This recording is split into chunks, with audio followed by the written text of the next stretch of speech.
Good afternoon, everyone. If you're joining us from Montreal or from the Eastern Standard Time Zone, and good evening if you're joining us from Israel. My name is Csaba Nikolényi. I'm a professor of political science and director of the Azrieli Institute of Israel Studies at Montreal's Concordia University. And this event that we are bringing to you is now taking place on day 10 of the Israel's war against Hamas. And while the headlines are dominated by political, diplomatic, military themes, issues, we don't really learn and hear much about what's taking place in Israeli civil society. And Israeli civil society, as always, and especially at times of such atrocities and calamities, is always very, very active and responds. And what I would like to make sure today is to give you a sense of the way in which Israeli society is dealing with the current challenges, the current trauma, and the situation that was dealt to the country by the October 7th massacre. So we have representatives of various civil society organizations from Israel, as well as Professor, and I'm going to introduce them very quickly in a moment, as well as Professor Paula Kabalo, who is a scholar of the Israeli voluntary sector, Israeli civil society, and Paula's recent book about Israeli civil society in action. It was a study of the 1948 war, the Milhamet Komamiyot, through that prism. It was also the recipient of the Shapiro Best Book Award given to Paula's work by the Association for Israel Studies. So we have an opportunity today to hear from practitioners as well as from a distinguished scholar. I'm really truly delighted that in this difficult moment, all of them were able to say yes to our invitation. Our first speaker is going to be Yariv Wegrzyn, who represents the Brothers in Arms organization. And Yariv has to go first because he joins us from the front line. And we want to make sure that Yariv will be able to address us before they would have to go to a shelter, and we hope that's not going to be the case. Following that, we will then hear a presentation by Dr. Paula Kabalo. Paula will be followed by Victoria Feher, who will tell us about how Reichman University is responding to the situation. And the last speaker will be Elichai Feldman, who represents the organization called Big Brother. Without further ado, Yariv, I turn the mic over to you. And the mic will be yours for about 12 to 15 minutes. Hello, everyone. My name is Yariv Wegrzyn. Since the 7th of October, we've been changing and military aid and medical and refugees from the front lines here in Israel. It's very important to understand that we're basically combining our efforts with the state and with the military as the logistics, one of the largest, if not the largest, logistic centers in the country today. With me is Moti Jungreis. He came from Toronto, from Canada. He will also explain to you as he's sitting here near me in terms of understanding what we're going through. So both of us will answer everything you want to know. Moti, can you give us a couple of words? Sure. So hi, everybody from the ground here. So I've arrived here a few days ago. I've been interviewed over our chat about what's needed. Maybe I wouldn't mind just talking for a couple of minutes about how things evolved over the last week, because whoever has been in touch with me and other people have seen how the needs and requirement of people on the ground is changing. We started in the first few days with serious need maybe for emergency military equipment around protective gear and vests, and the community has been amazing in helping and organizing. I think it's safe to say right now that anything that has to do with military equipment for soldiers, by and large, is sorted. The Army is taking care of it, and they're working directly with whoever needs to do. And really, the help it allows us to focus our help on helping civilians, as Yariv has said. And we just opened a fund for aiding 180,000 families of the reserved soldiers who were called for the army. So it's something huge that we are dealing with in terms of in terms of the civilian population. To the civilian population. Yeah. Okay. On Friday we got a distress call that customs are not giving El Al airplane in Greece to come into Israel. Nobody's taking the actual groceries that were in the plane. Something that basically, just coming into the customs, releasing it. We did the whole operation, sending a team, taking it from the airport, taking the plane from Greece to Israel, and then from the airport, we distributed it. We took people without homes to Eilat, okay, with the whole way, with our own trucks. We have down here in the shelter, we have the whole logistic warehouse that it's basically people come from anywhere, they log into the computer, they get their order in, just like you go into a shop. Amazon, we do it live with 15,000 civilians all over the country, north and south. Yeah. So, in the interest of time, exactly. First, I want everybody to know morale is actually getting much better in Israel. There was the initial shock last few days and the first couple of days.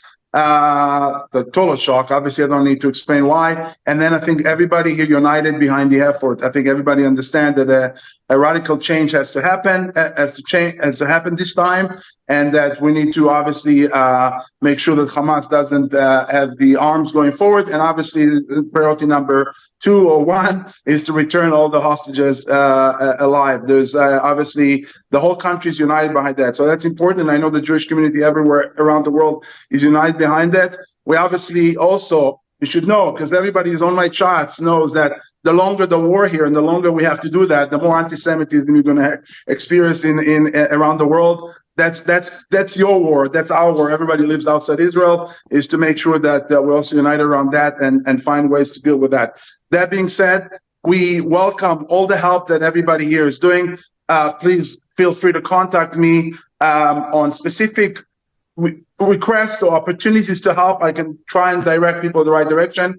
Idan, who's on the call here, has helped set up a registered charity that goes straight to the civil army, if you like, here to brothers and sisters. And that's under Mizrahi, a registered charity in Canada. And again, if people need more ideas, an actual address, they can contact me, or if they're on our chat, they would know.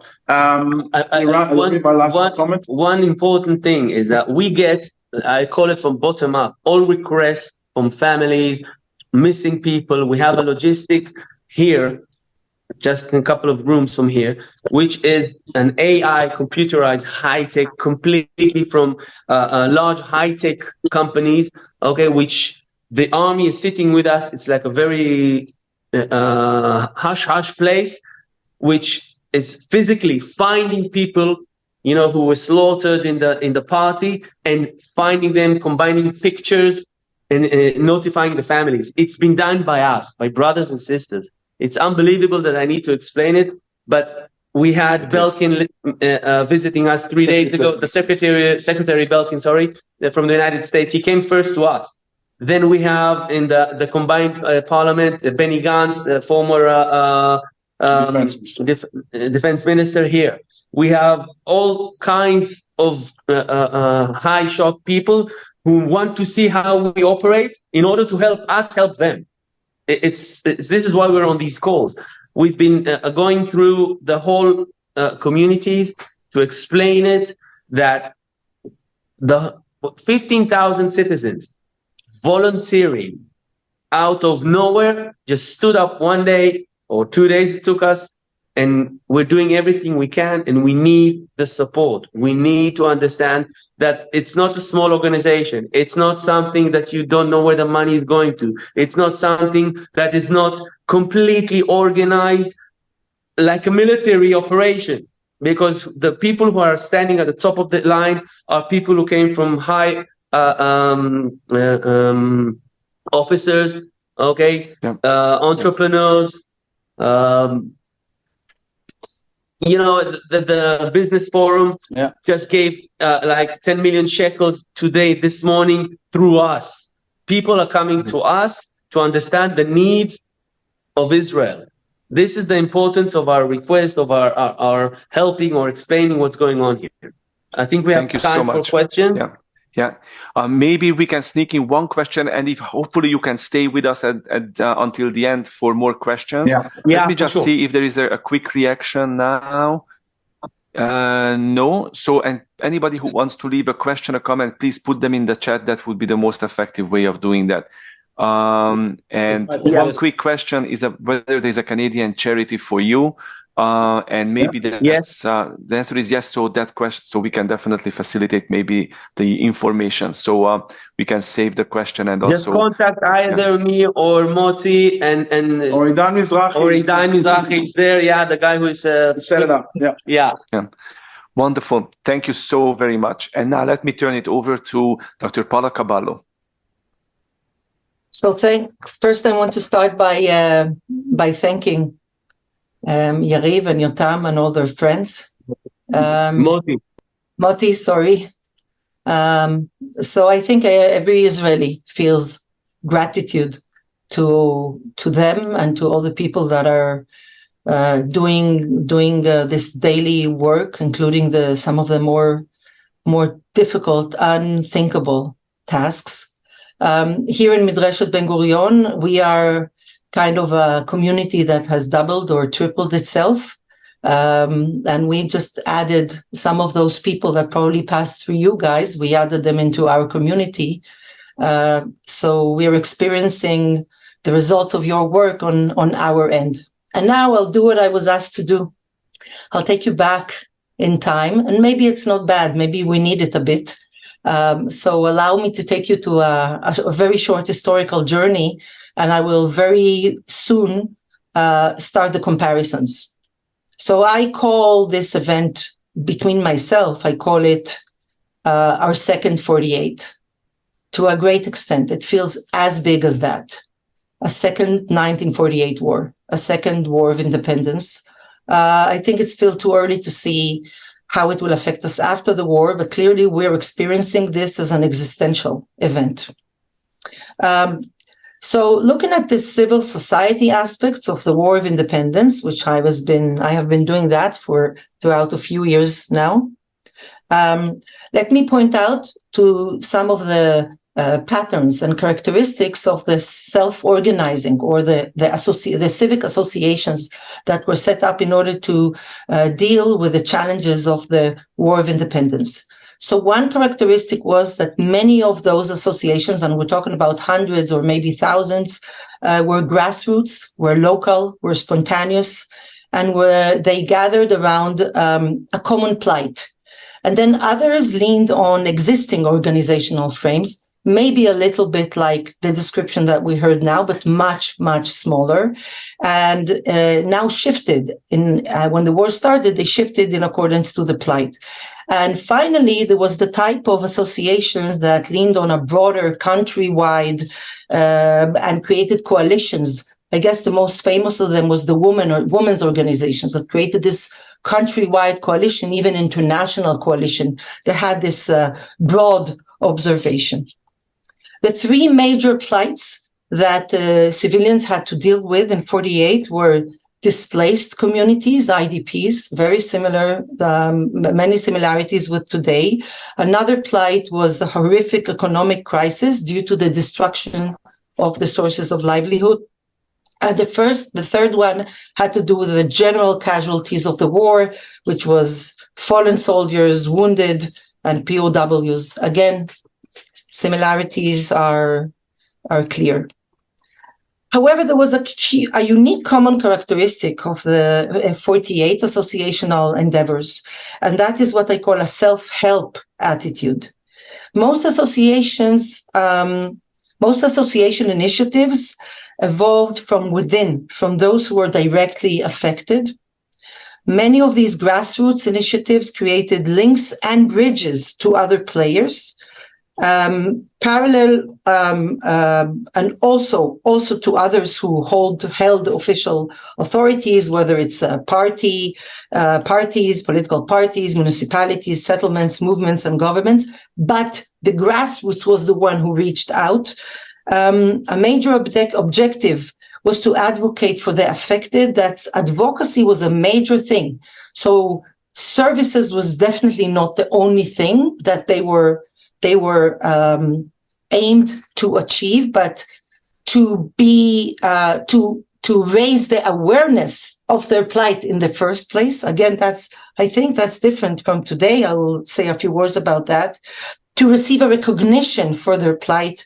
And then another major objective was to get a functional response, whether to find housing for those who were displaced or means of livelihood to those who lost their means of bread support. What are the similarities? So first of all, it was a total war, meaning it was a war that affected front and rear. It was a war that affected civilians and soldiers, same as we experience nowadays. It was an attack on civilians, and not a confrontation exclusively between armed forces. It was, it threatened, there was a particular threatening on border communities, isolated border communities, to the point that it gives the shiver when you compare the experiences of isolated border communities that had to deal with the war, and the scope of casualties affected every Israeli. At the time, we Israelis famously know that the number of casualties was 6,000, which was 1% of the population. And of course, the result was that people knew more than one person who lost their lives. Another thing that was is similar is the IDPs, the internally displaced, a huge level of displacement of people who were turned out houseless. However, there are also differences. I tried to somehow put my thoughts together, and I'm sure I missed some of the things, but I want to raise your awareness to at least 3 differences that I see. So one difference is the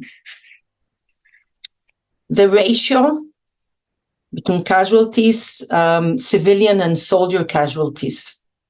So in the 1948 war, 75% of the casualties were soldiers and 25% of the casualties were civilians. And among the civilians, 30% were younger than 24 years old. I am afraid that this is not the case.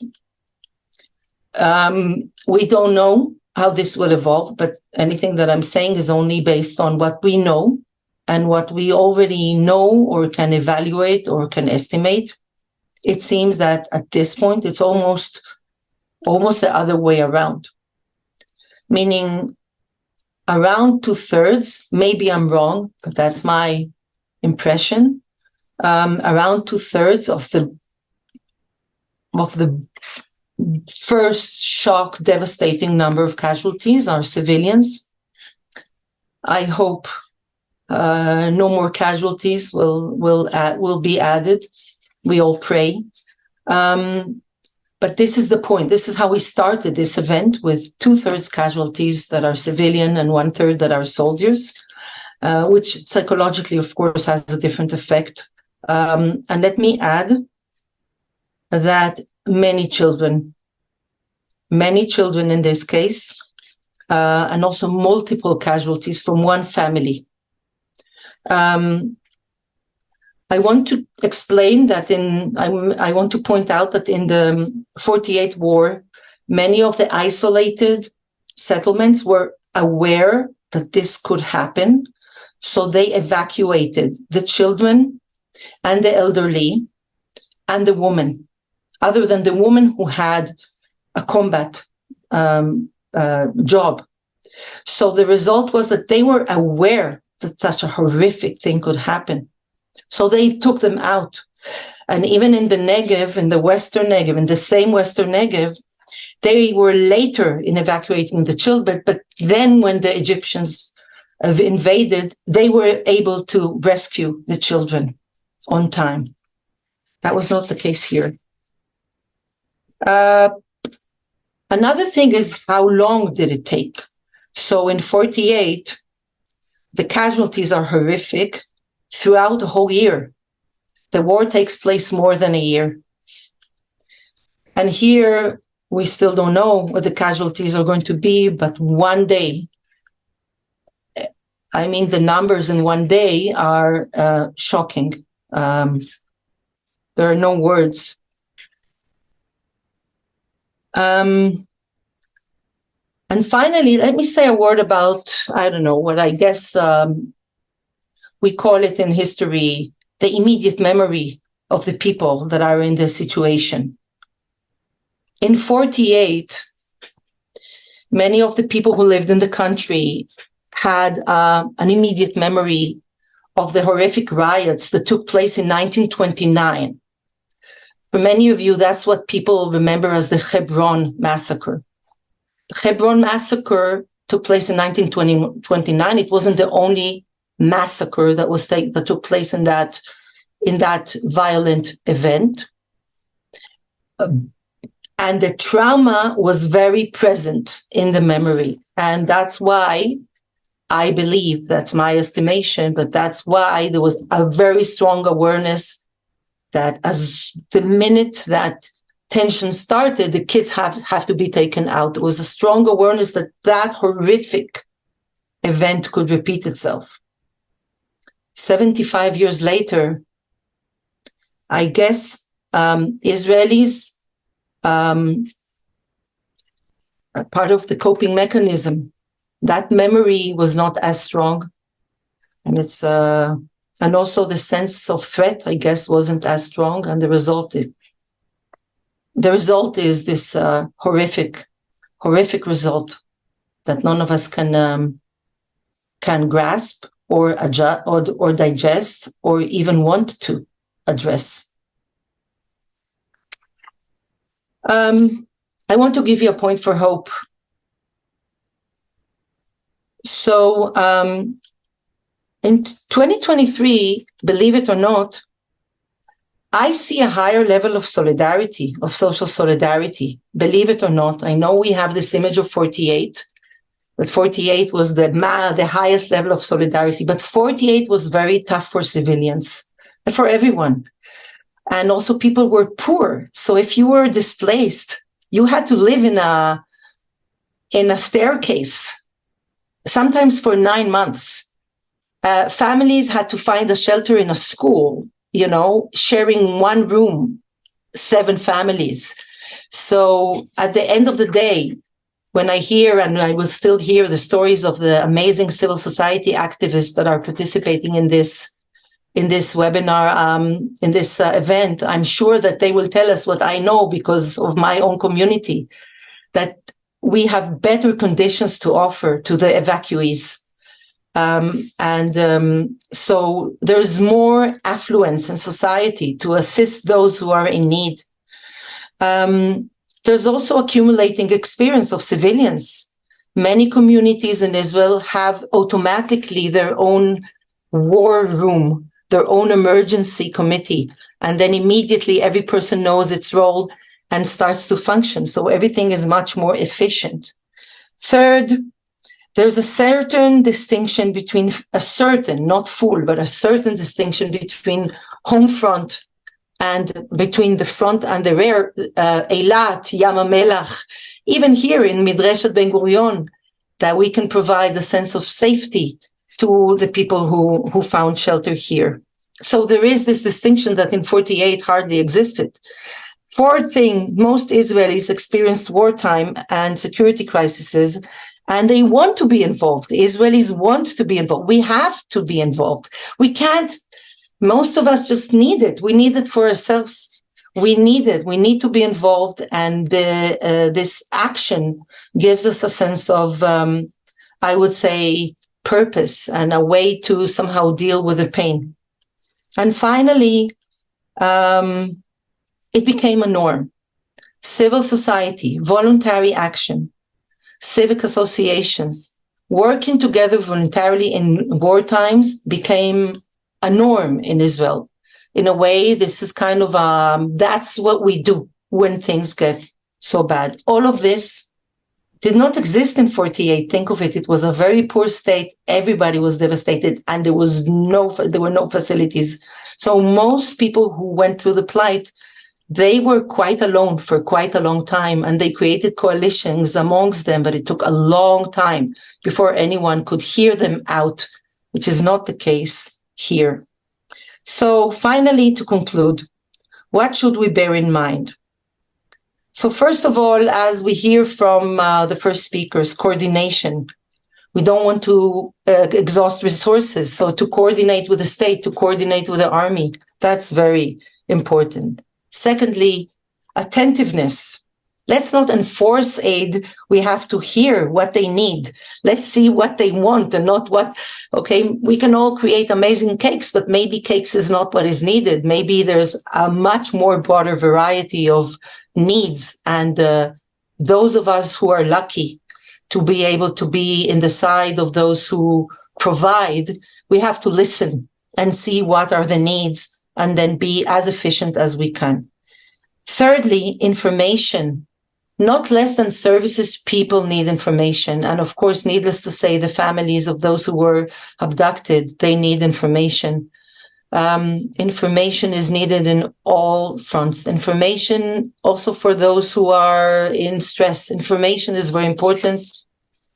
And a very important part of the story is providing information about the casualties, about the wounded, about those who are kept, who are held by Hamas. And we all pray that they come home soon and safe. And finally, I believe that those who went through the most horrific situation, those who were there on October 7th, they need a voice and we should voice them out. And that's why I'm here today, to do my best and to voice them out. We need to be their voice. They are now mourning, they're now surviving, and we need to do everything that we can to be their voice.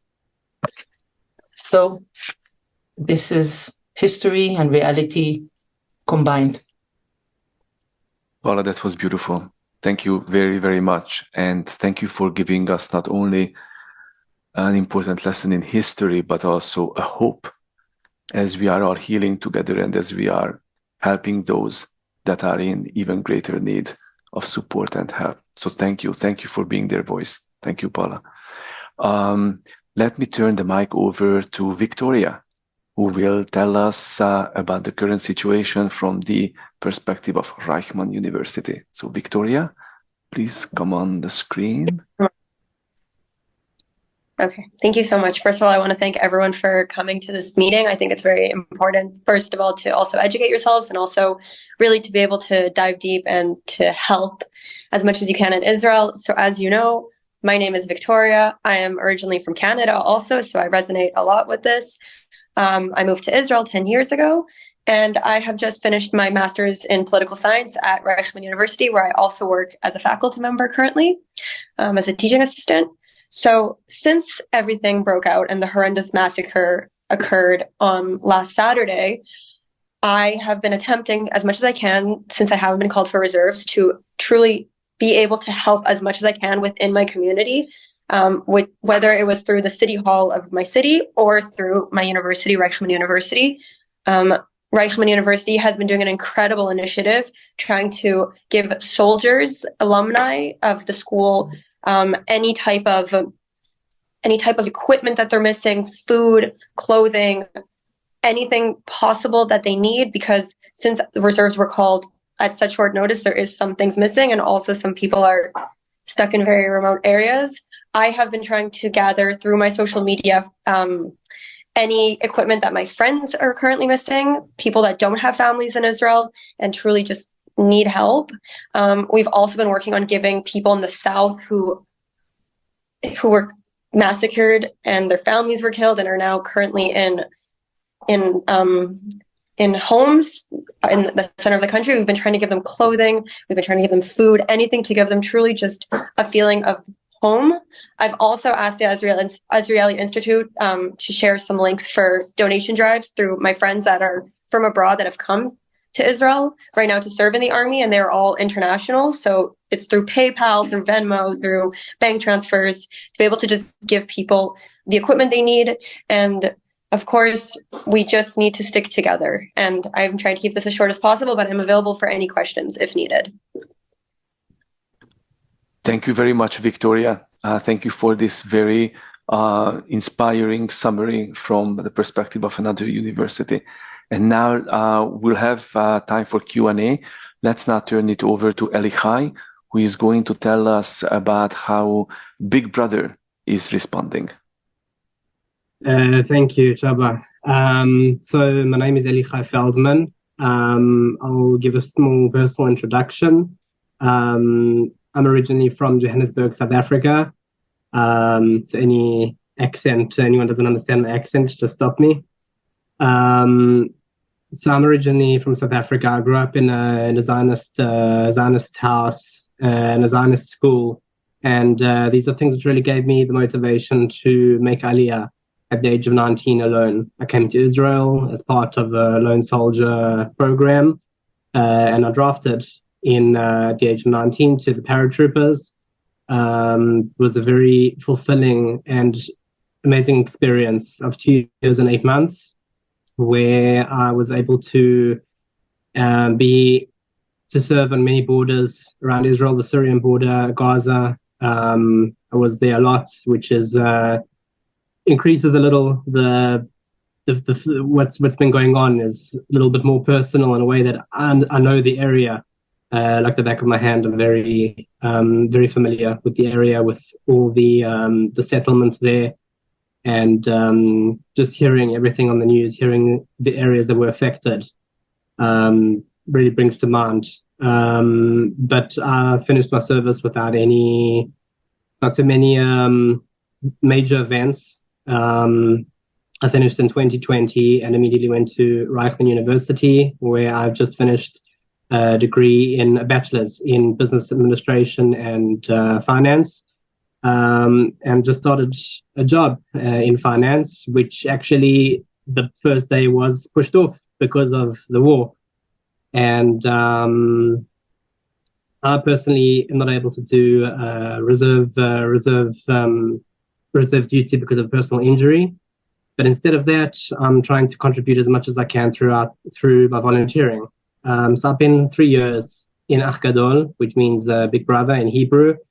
It's not a television program. It is a program, a non-governmental organization made up of lone soldiers such as myself. Every volunteer has come to Israel, either from overseas or Israeli lone soldiers that come from either ultra-religious backgrounds and are not in contact with their families, or they come from hard socioeconomic households.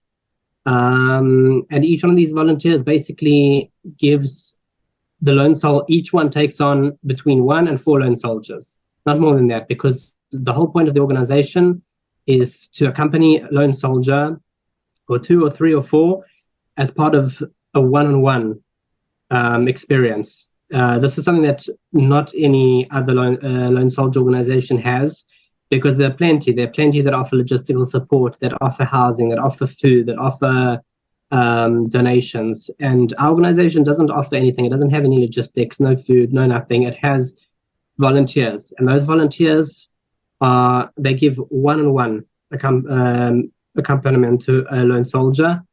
And this is what lone soldiers need, because at the end of the day, while they come to Israel and they're a little bit lost in the beginning, they don't know how to maneuver the bureaucratic system here, the language, the list is endless. And while there's so many organizations around that can help them, they don't necessarily know about these organizations. And that's what our volunteers are here for, to help them, to guide them on the path they're here as well just to come to their ceremonies in the army. When you finish a certain stage of the army and you have a ceremony and you get a color beret, and while all the other Israeli families are there for their children, the lone soldier look around, his parents won't be there, but our volunteer will be there. And that's what's important. It's a very huge, it's an emotional assistance, which is very important. Speaking about what's been going on recently, so I've taken a little bit more. Obviously, we have the regular volunteering organization where you take on a soldier. I'm what's called a rakaz. It's a team manager. So I have 45 volunteers underneath me in the organization. We have about 10 of them, 3 one in the south, one in the north, and we have a couple in the center. So I have about 45 volunteers underneath me, and I basically, I'm their link to the organization. I watch over their volunteering. I keep in contact with them and their soldiers as well, if need be, which gives me a lot of access to different places in the army. And that's why when what happened on the 7th of October happened, I was able to. We had, unfortunately, some soldiers who were lost, soldiers who were part of the organization, and we had some who were missing. So me and a couple of other volunteers took it upon ourselves to try to search for these soldiers online, using social media, using the connections we have. I have a team of 45 volunteers, which means that soldiers will be about 200 soldiers underneath these 45 volunteers, literally from every place in the army. So I reached out to as many as I could, finding out if, for instance, someone was in the tank corps was missing. I would find out which exact brigade he was in and try and reach out to someone who knows him. And what really struck me is that most of the time, the only people I could reach were those who were evacuated to hospital, which was very hard to deal with. Some of them maybe hadn't been there on the same day, and they were only brought, they happened to not be there on the Shabbat, they went home. And what struck me most of all was, as a volunteer, I still have my soldier that I take care of, and his own company was on the front lines, and that day he was not there, but he just said to me with a very, I can't say casual air, but he just said to me that he lost some of his friends, just like that, as if it's an everyday occurrence, something that, it's very hard to take in.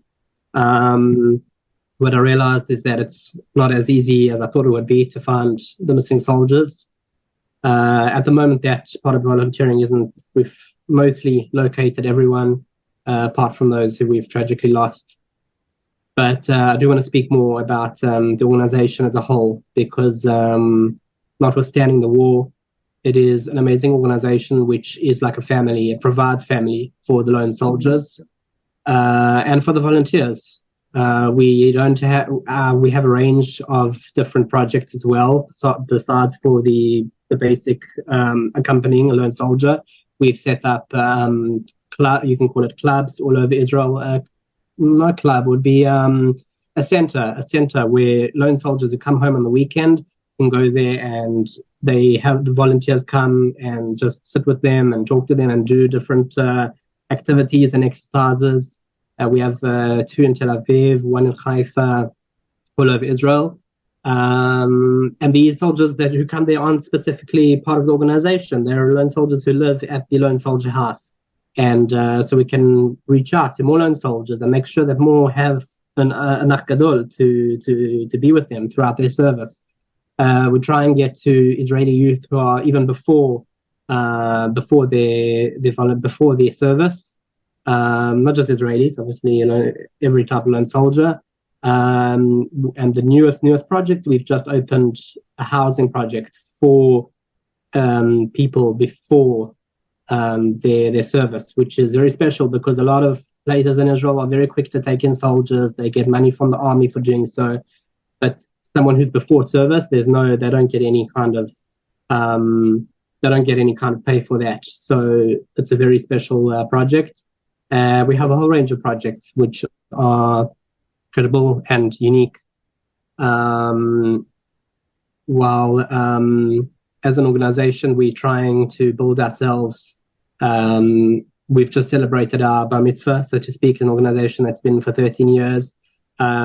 Just a nice idea is what we did for our bar mitzvah event is we took soldiers who come from mostly Russian-speaking families who are not considered Jewish, who are Jewish, who have gone through the process of conversion, and we took them to the Western Wall to have their bar mitzvah, which they've never had. At the age of 13, they didn't have the opportunity to experience that. So we took them to the Western Wall, to read from the Torah, to have a proper bar mitzvah experience. And we're always looking for more experiences. We're a very decorated organization as well. We have we have awards of excellency, the President Award from Shimon Peres in his day. At the moment, the president of the organization, our previous president was Meir Dagan, the ex-head of the Mossad, legendary figure in Israeli history. At the moment, so now we are. I don't know if we have the donation link that we can send afterwards in the link below. But this is the time when I'll be appealing to everyone, and this is a time it's an amazing time of Israel's history, because on the one hand we've been through something so tragic, and that's just really torn our nation apart, and I don't have the words to express it. I'm just finding it difficult, but and I think that's something that's going around in the air is this feeling. It's really a feeling of depression. It's something that's hard to come to terms with. But on the other hand, the nation has never been united as we have now. We've been through stages of war in the past. We've been through phases where we joke we're a nation that always gets torn by its internal political strifes, and then we have a war and that unites us, and it goes over and over again. But this is when it's probably at the most extreme. For 1 year we've been, and I can say this with complete confidence because it doesn't matter on which political side you're on, we can agree that we've had this huge internal debate, and asking God how this can happen, we don't have the answers, but we can definitely say that the positive outcome, if there is any, is that we're now healing together as a nation. You see signs everywhere saying that we will win, we will be victorious as one. And in that spirit, I do want to ask for as much assistance as we can get, because although we are an organization that doesn't necessarily help just any soldier, it's specifically for lone soldiers, but these are lone soldiers who have come from other countries, who have given up their lives, who have given up they have no obligation to do the army, and they come to Israel and give up that life that they could have had in comfortable Canada or America or Europe or anywhere to lay down their lives for the state of Israel, which is amazing. And we give that support that they desperately need. I'll also, along with the link, I can send videos of some statistics of how many soldiers we have, some interviews with soldiers who have talked about how this organization has really changed their lives. For me personally, it did when I was in the army as well. And I'd be happy to answer any questions. Thank you very much, Elichai. So the chat is open, and we have a very long, sophisticated comment and a question, which I'm going to share with all of our speakers in a moment.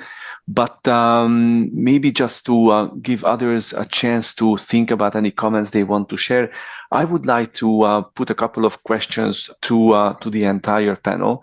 And some of them are specific to some of you, but there is one general question that I would like to raise.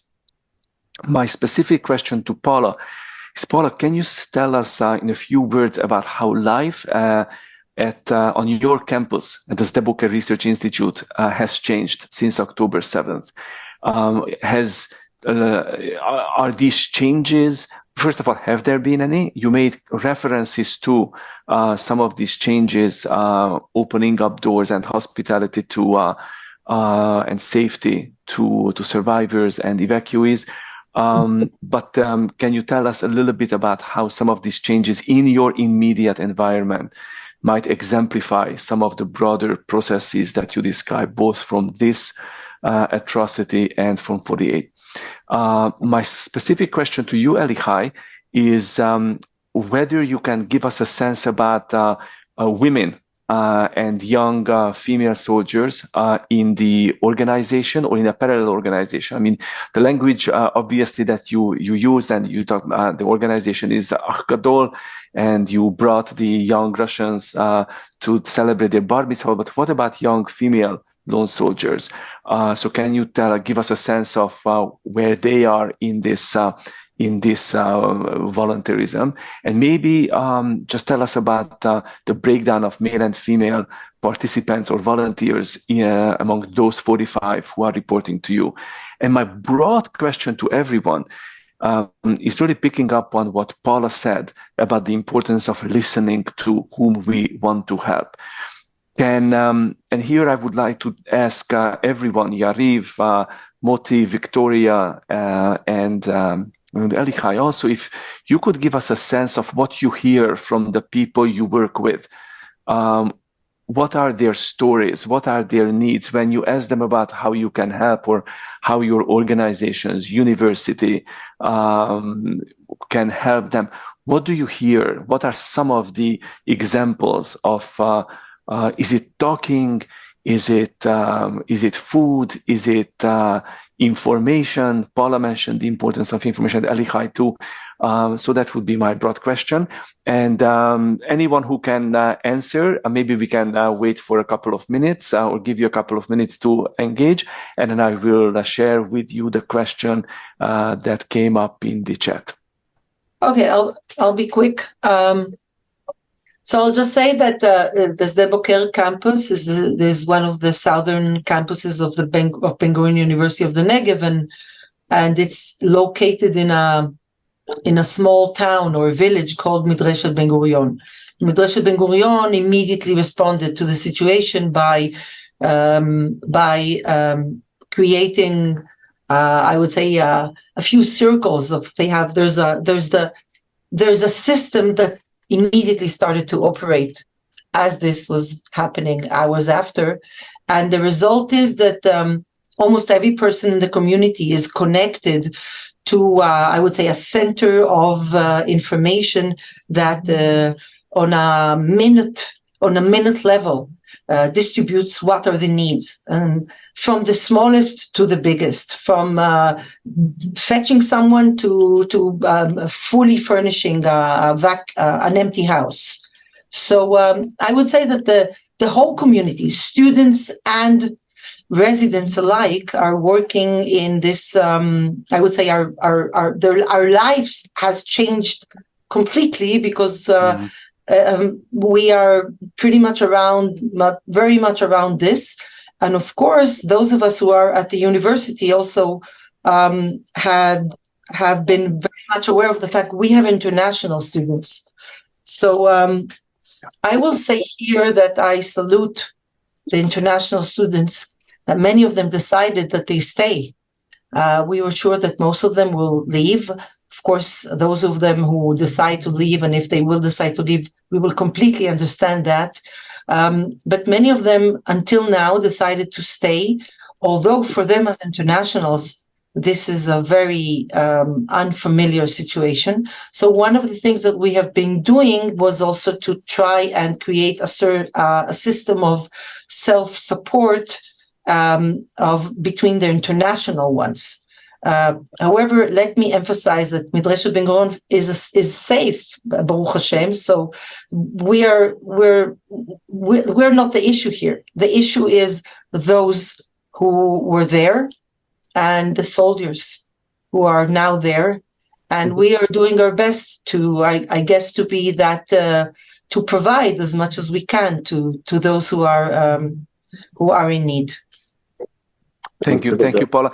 And before allowing some of the other participants, panelists to respond, let me just give an early shout out that later this week we will be having another conversation, but this time focusing on a college, on a Miklala that's of course in a very different situation compared to Sde Boker, and that will be Sapir College. So stay tuned. We'll send out the information about that event in the coming hours. Yariv, Moti, Victoria, Elichai, would you like to answer my questions, or shall we move to the next ones? Of course. So actually, in fact, we are obviously a very, an equal organization made up of men and women. Okay. Personally, my team is mostly women, the 45 volunteers.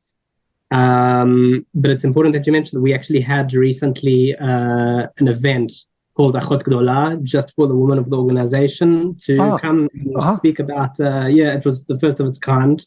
It was very much in demand for a long time. And it's important that you mention that, because not just in terms of male and female, we are an organization that is made up of primarily the four major, the English speakers, Spanish speakers, Russian speakers, and French. Those are the four major groups of lone soldiers.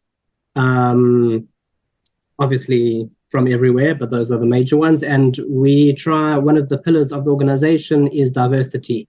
We would like to be able to pair a lone soldier from, let's say, France with someone else, maybe of a different gender, or from America. But that doesn't always work. We have to come to terms with the fact that if someone comes from a different country and they're looking for someone to feel comfortable around, and they're always being told to speak in Hebrew, to regulate themselves with the Israeli culture, but when they come home, they want to be able to feel as comfortable as possible.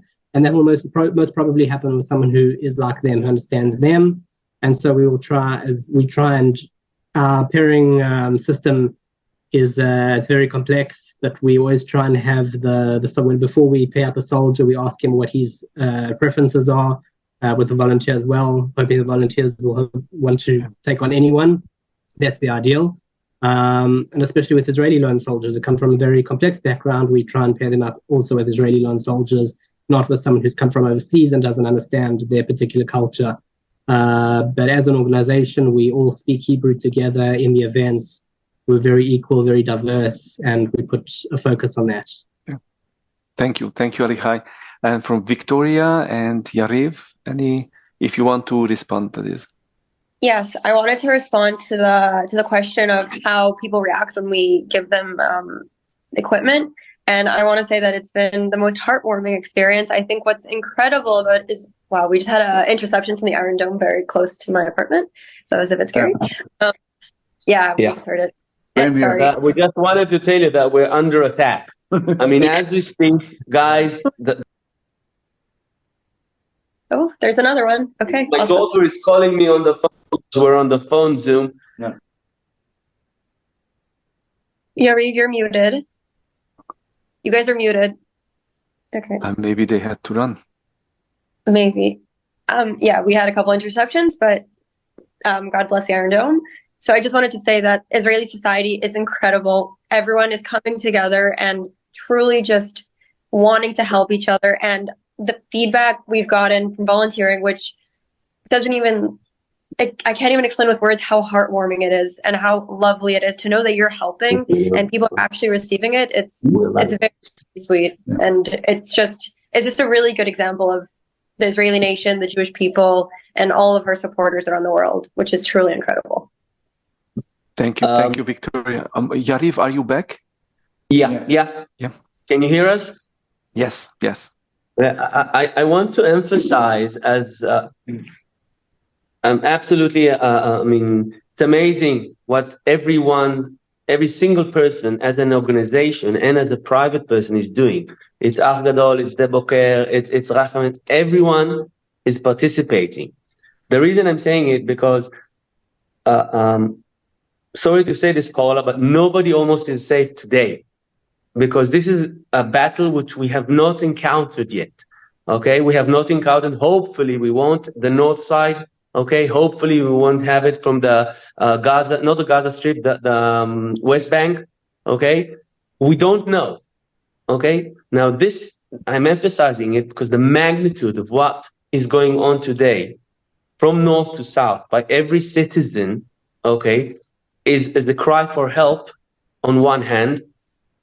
And it's a brotherhood of men, women. I can tell you that my mother, which is 88 in an elderly house, called me to say, how can I help? And they brought 70 boxes to one infantry unit, okay? Now I'm saying that as it's all over the place. Everybody sees it. You're talking about things we get from the ground up. You asked us. We're getting on our private phones like, I need toothbrush.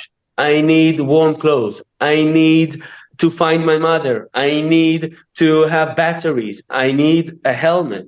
Okay, so this thing is coming from bottom up, from everywhere.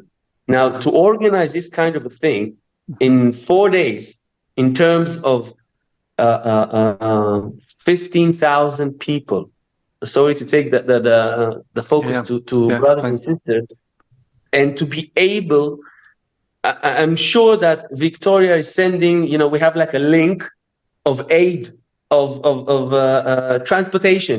We packed 70 packages. We need a truck. It comes to us. We need a transportation for an Ach Gadol. It's coming to us, and we are sending a jeep there. So the emphasis that my message or our message is that we're touching everyone. We manage to have like an information system which is working. A lot of friends of mine in a lot of business development areas and companies are doing their own thing, and they're coming with me with a list. Can you help us? I said, yes, just put it inside the link and we'll get it done. There is a charity which is helping children, disabled children. We have volunteers there. They give us a list, give us who was evacuated from the south, and we'll be there. They put it in, and we just got like tens and thousands of thank you from the families. But it's the work of the ground from the citizens. The only thing I'm saying and emphasizing is the magnitude of the thing and being organized in one center of the place. It's amazing. And this is the amazing way. Yariv, and you established this system of receiving information requests and then responding to that in the aftermath of October 7th. This is remarkable. This is the whole thing. In 2 days. There is no parallel. I'm just speechless. This is really quite extraordinary. I would send Noah, if it's possible, a couple of like short videos to express the magnitude of this operation done by civilians. And one more thing, it's 15,000 volunteering people. No one is on a payroll. Okay, no one. It's so important. No one is on a payroll. Yeah. Please share those videos, because in terms of our educational efforts, it's very, very important. And, I teach Israeli politics, but don't teach enough about this side of Israeli life. But I know that moving forward, I will. So please, for now and for moving forward, anything you can share is very, very important. We will share it with Noah. Hopefully, everybody will see the magnitude of the event here in Israel today. Yeah, thank you. Thank you, Yariv and Moti. So let me share then two last questions. One of them is directly addressed to Paula, and the other one is broader to everyone. And so anyone can feel to respond to that. Feel free to respond to that. So a question directly to Paula. And to others also, actually. I'm reading it more carefully. How are the Haredi communities responding? Are they contributing productively? Or is their avoidance of military service likely to change? This is one question. And the second question is from a dear student in our program who, and I'm going to read out the initial comment because it's really very beautiful. So thank you for joining us. First of all, I would like to say that we are heart and soul with you and the people of Israel. Thank you for all the work that you're doing in these hard times. After being in Israel this summer with our institute, I realized that we had a lot to learn from you. The Israeli people is such a resilient people regardless of political differences. Unfortunately, the world changed on October 7th. And it's early, and this Zoom session is not really about this issue, but October 7th leads me to ask, what are the political solutions that are envisaged by Israel after the eradication of Hamas? Israelis will never be able to live next to those who once voted for this organization. That trust has been broken. So the question is as follows. There may be three possibilities. One, the reoccupation of the Gaza Strip, which would again cost lives of many Israelis and lead to terror attacks.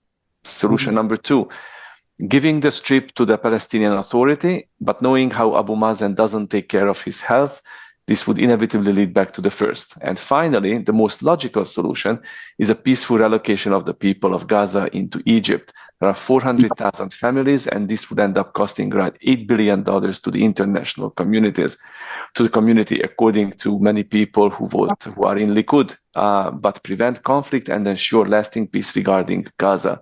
So the question, and I'm not sharing names of people who are asking the questions because I was asked before not to do that. So the question from our student is what you think about these or other possible scenarios.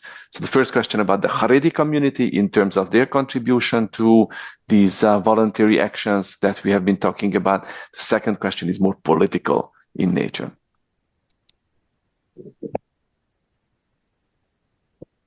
I will refer only to the Haredi. Sure. I'll be frank. I think we don't have a clue what's going to happen afterwards. And I think it will be completely speculative. So these are good questions, but I do not have good answers. So, but I will refer to the Haredi. So I'll say, let me say, of course, I cannot predict what's going to happen after this war. We hear in the media that there is that many Haredi men are now want to join the army this way or another, but I don't have the numbers. I can hear it like any other Israeli citizen from the media. What I do know is that the Haredi community has been engaged in Israeli civil society, in general Israeli civil society, in the last, I would say, more than 20 years. A famous, I would say, symbol of that is Yad Sarah or Zaka, meaning the fact of the matter is that the Haredi community has been targeting general objectives in Israeli society via the platform that we call civil society. They call charity or tzedakah, but the bottom line was that Haredi communities and Haredi money and Haredi volunteers have been already setting up organizations that were looking at the general needs of Israeli society before this crisis. Now we see, unfortunately, the result, because of the catastrophe, we see the work that these organizations are doing, the existing infrastructure that now is doing an immense work. Of course, Zaka, needless to say, are doing a very important work. If I can put away my responsible historical commitment that I will not talk about the future, I will say as an Israeli that I believe things are going to change. I think this is an event that is going to change us all in many ways. But I think that talking specifically about the engagement of different groups in Israeli society, I believe this is going to change because all of us as individuals and as a group are experiencing a sense of, I would say, our sense of security, our sense of existence is being threatened. And I cannot think of, when I look at it from the historical perspective, huge events create new beginnings in many ways. So this is what I think, this is what I see as a huge event that will create many changes. Thank you, Paula. So in the remaining, we're a bit over time, but if anybody wants to share final words of wisdom responding to the questions or any final comments, please do so now. And here I'm turning to our panelists. I can finalize and relate. Am I live? Yeah. Okay. I can, if I may finalize, and I do agree with Paula what she said. I would like even to broaden this aspect of things will change because it is a civil war in terms of the effect of what Hamas did. You see families who were down south, like Haredim families, now being like in the center of Tel Aviv, sleeping in our homes, okay? The couple of people here in the community who brought into their house a family of 7, a family of 8, they see what we're doing for them without, regardless, them being Haredim, like it's an open house, okay? This will change what Paula said. It will change the state of mind of, and I also heard from the news, like you said, Paula, that there's an increase of Haredim going into the army, not only doing civil Zaka and Yad Sarah, but going into the army, troops, okay, helping whatever they can, because they're not soldiers yet, but they're going into them. There is this sense of togetherness now. Hopefully, on a specific note, I hope it will last, okay? I will combine this to the question you said from one of your students.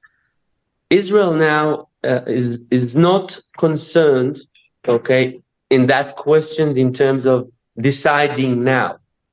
The first thing to do is not allowing terrorists organization, okay, which are holding civilians, Gaza civilians in front of them and not letting them even go to Egypt, okay, as shields from what we are now doing, which is restoring humanity to our country. So it's a combination of, first of all, let's stop giving the ability of terrorist organization the ability to rule over citizens, their citizens. I think the after question will be who is going to be in charge there. It's a speculation. I mean, obviously Israel doesn't want to be there, obviously, like we had in the north, but who am I to decide? But that's my notion. Thank you. Yariv, thank you very much. Unfortunately, we have to bring this fascinating and very, very timely and important discussion to its closure. I have to run to another meeting, and I have been already holding you longer than I promised I would. So thank you. Paula, Victoria, Yariv, Moti, Elichai, thank you so much for taking this hour and a bit away from your even more limited and even more precious time today. So we certainly look forward to hearing more from you. And on behalf of all of us here in Montreal, sending you a lot of strength, koach, and determination to keep doing what you do, to help your constituents and help everyone, all the families and individuals who were affected by this terrible massacre. And now in the context of the unfolding war, do your best to get the population supported in its current time of need. Ladies and gentlemen, before I would say final goodbye, I do want to say a huge public thank you to Noah Ogilvy, our former student and current staff, and Corey Newman, our also former student and current staff, who have been making all of these programs possible. And she's not here with us, but Randy Pinsky, also a former student and current staff, is working very hard to provide write-ups and summaries about all the events that we host, so that even those members of our community who cannot be here, who cannot watch the recording, will be able to have a written report, will be able to read a written report afterwards. So once again, thank you everyone so much. And our friends in Israel, please stay safe.